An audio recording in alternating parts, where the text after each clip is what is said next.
Rome had a lot of emperors, but who was the best? Was it Julius Caesar, Augustus, Nero, or perhaps Hadrian? Well, if you ask most people, they'd probably say Marcus Aurelius. And that's what we're here to talk about today. How did this uncharismatic philosopher king earn his place in history as the last good emperor of Rome? Welcome to my channel. Today we'll be looking at Marcus Aurelius. Do you like this video? Please subscribe and check out my others for all sorts of historical tales. Let's dive right into it. Marcus Aurelius was born in 121 AD into a wealthy Roman family. His mother was a sister of Queen Julia Maesa, and his father was the adopted son of Emperor Nerva. So he had access to some of the best tutors money could buy. He studied rhetoric from the Greeks in Athens and then philosophy from the Stoics back in Rome, too, at age 17. He was sent to be the military governor of a province in Asia Minor.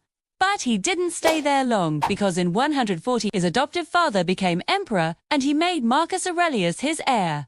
Naturally, Marcus was thrilled. In fact, he was so thrilled that he wrote a very long poem about how much he loved and admired Antoninus. You know, just a wonderful family-oriented guy. As joint emperors with Antoninus, he ruled for 10 years and set the empire on a path towards peace and prosperity. However, his brother Lucius Verus was hot-headed and kind of a jerk. He tried to steal power away from Marcus after their father died. But in the end, they split the empire in two, and Marcus got most of it. Also, apparently Aurelius was very handsome. A number of contemporary poets waxed poetic about his beauty. So it seems he really was like a Greek god. He traveled around his far-flung empire, visiting all the provinces. He fought wars against the Germanic tribes on the Rhine and won. Then, when he was only 36 years old, he caught smallpox. It was a pretty bad case. And while he recovered, he nearly went blind. But as soon as he could, he got right back on the warpath and marched on the Marcomanni and the Quadi too, Germanic tribes west of the Danube.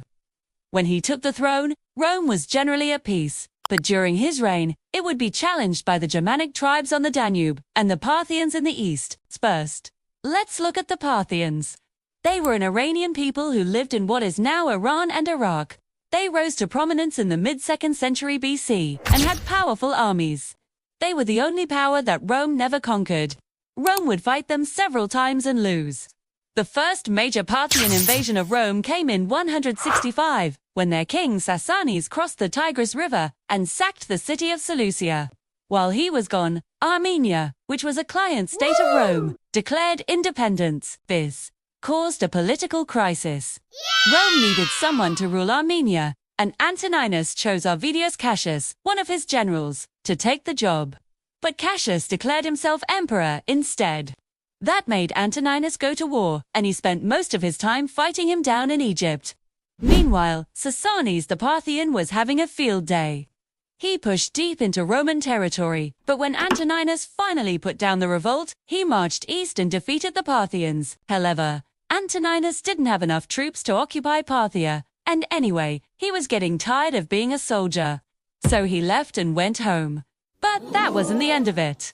Sassanides started another war in 168, but this time he didn't come to the Romans. He invaded Mesopotamia and stayed there. In response, Aurelius and Lucius went to war again. They pursued Sassanides all the way to his capital at Ctesiphon, but again couldn't take the city. They kept marching after him until they reached the Taurus Mountains. But there the Parthians beat them, and the Romans retreated. It was a humiliating defeat. But in 175, Sassanides made one fatal mistake. He attacked and defeated the kingdom of Ozeron, which was a Roman ally. That meant Rome was back in the game and a decade of constant warfare began. In 176, Rome and Parthia fought to a standstill. Both sides claimed victory and pulled out. Aurelius was ready to keep fighting, but his advisors convinced him to stop because there were rumors of a bigger threat to the east. In 180, the Han Chinese Emperor Ling sent an ambassador to Rome, asking for an alliance against the Xiongnu. They were a nomadic Central Asian tribe that had been a thorn in the side of China for centuries. Aurelius liked the idea of having an ally in China, but he was mostly interested in trade, not war. And so the two empires did not form an alliance. 180. The Marcomannic Wars started. These were a series of wars between Rome and various Germanic tribes north of the Danube. The Romans were trying to expand into Germania, but the locals didn't want that, so they fought back. The Romans were winning the war, but it was taking a long time and a lot of lives. In 185, Aurelius took a break from the fighting and went to Greece to get some philosophical inspiration on a mountain called Mount Helicon. Unfortunately, the next year he got sick and died, who was only 58. When he passed the throne to his son Commodus, he hoped the boy would continue his work and bring the empire to even greater heights. Instead, Commodus murdered most of his counselors and plunged the empire into chaos. The Antonine Age of prosperity was over. So why do we remember Marcus Aurelius as the last good emperor? What did he do to earn his fame? During his reign, Rome experienced a golden age of peace and prosperity known as the Pax Romana. Some historians even consider it the last golden age of the classical world. First of all, he inherited a stable and well-governed empire from Antoninus. He didn't have to deal with any serious revolts or civil wars, and he used that stability to travel around the empire and collect taxes, which made him very rich. In fact, he was the richest Roman emperor ever. But he didn't spend his money on feasts and prostitutes. Instead, he built public works and gave the money to the poor. He also freed slaves and manumission. In fact, he freed more slaves than any other Roman emperor. He might have been rich and generous, but he was also a hard worker. He got up early, exercised, and spent his days writing down his thoughts in a journal. He was obsessed with Stoic philosophy and duty. In fact, he thought so much about duty that he wrote a book about it, called Meditations. But don't go thinking he was some kind of killjoy. 2. He liked to throw lavish parties and hang out with poets and intellectuals. In addition to that, he didn't believe in astrology or omens. He also had no interest in being deified like every other Roman emperor.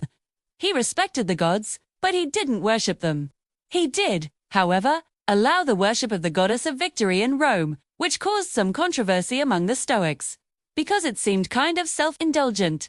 Despite all that, he was considered pious and even divine by most people in Rome. He never lost a battle, and he was also responsible for bringing the empire to its greatest extent. As a Stoic philosopher, he was humble and honest, and he never accepted bribes. He also cared about the common people, and he worked hard to make their lives better. In short, he was a good and honest leader who cared about his people. That's why he's remembered as the last good emperor of Rome. Thanks for watching. I hope you learned something new. If you want to learn more about ancient Rome, click right here to see the video on Romulus and Remus, or click here to see another one of my videos.